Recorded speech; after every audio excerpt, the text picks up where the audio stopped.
Christmas. A time of joy, togetherness, and unparalleled consumerism. Celebrated on December 25th, it's a holiday that billions worldwide hold dear. Oh my God! Its origins are rooted in Christianity, commemorating the birth of Jesus Christ, but let's not kid ourselves. Christmas predates Christianity itself. Today it's celebrated by Christians and non-Christians alike, united by a love of tinsel, turkey, and time off work. But at the center of this winter wonderland stands one man, a man who needs no introduction. He is Christmas. He is generosity. He is jolly old Saint Nick himself, Santa Claus. Santa Claus, the bearded, rosy-cheeked icon, has transcended his folkloric origins to become a global superstar. But where did he come from? And how did he rise to this level of fame? By the 1930s, Santa's sleigh had gone global, thanks in part to Coca-Cola's marketing campaigns that cemented his cheerful demeanor and red suit in the public consciousness. From there, the snowball kept rolling. He's not just a figure of myth. He's an industry. Movies, songs, merchandise. Santa is a brand worth billions, loved and adored by children and adults alike. He's a man who has, quite literally, become larger than life. But what if the man behind the myth isn't all that he seems? What if Santa's image has distracted us from a darker reality?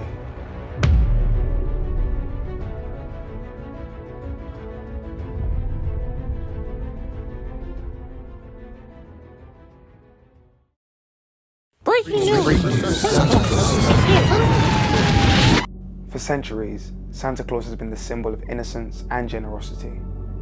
But now, one woman has come forward with shocking allegations, shattering the image of the man we thought we knew. He asked me if I wanted to be Santa's naughty girl.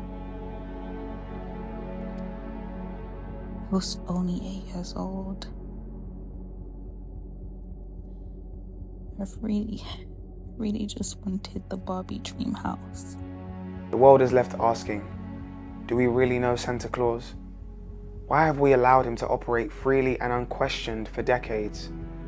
And more importantly, who does he answer to? Perhaps that's the real problem. In pursuit of answers, we invited a whistleblower from within Santa's own organization. Their identity will remain a secret, but their insight may help us unravel this mystery. What made you decide to come forward after centuries of silence? I mean, if you're someone that had a guilty conscience, it weighs heavy on my soul. I'm a man of God, praise be to Allah. And, I just couldn't withstand horrid thoughts in his head, and I'm just picturing, my child sitting on his lap, I don't know what to say. The first piece of this puzzle lies within Santa's connections, a vast network of power, privilege, and secrecy. You wouldn't believe you got the royal family, a lot of important people. I mean, I'm flustered at the moment, but most noticeably, the Pope as well. He enjoys the little elf, very favorite.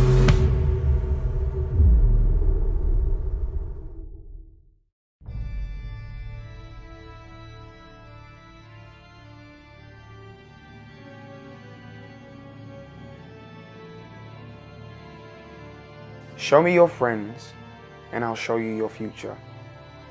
It's a saying that highlights the power of associations, and Santa's friends, well, they raise some serious questions. Santa's relationship with the church runs deep.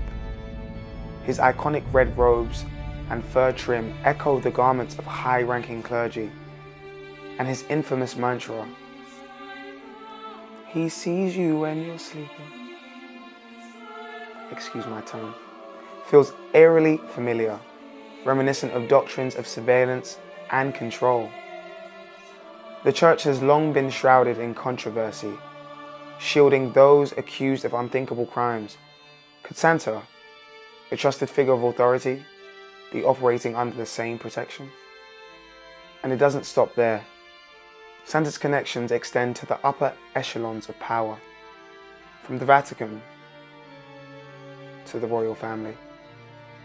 Photos and whispers of intimate meetings fuel suspicions about what really goes on behind the scenes. These institutions share a troubling history, a pattern of abuse, secrecy, and impunity. With Santa so deeply embedded in their circles, can we continue to ignore the association? Birds of a feather tend to flock together. You know, firstly, the elves would look kind of young. It's quite concerning how young. And at the heart of this network lies his workforce. Who are they, and what role do they have to play?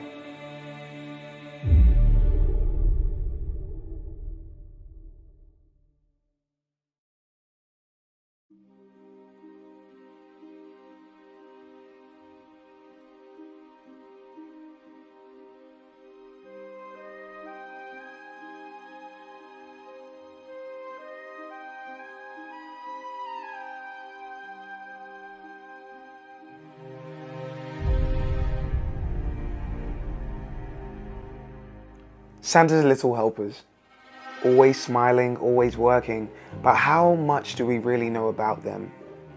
Their childlike appearance and unchanging faces raise questions we've ignored for too long.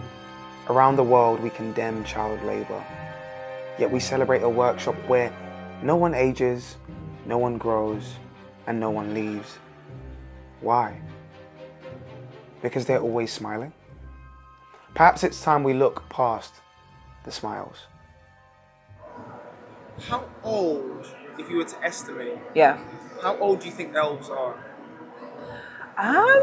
Do you know what? I've always felt like elves looked quite young. Like they're always very small and whatnot. I feel like they're like a depiction of kids.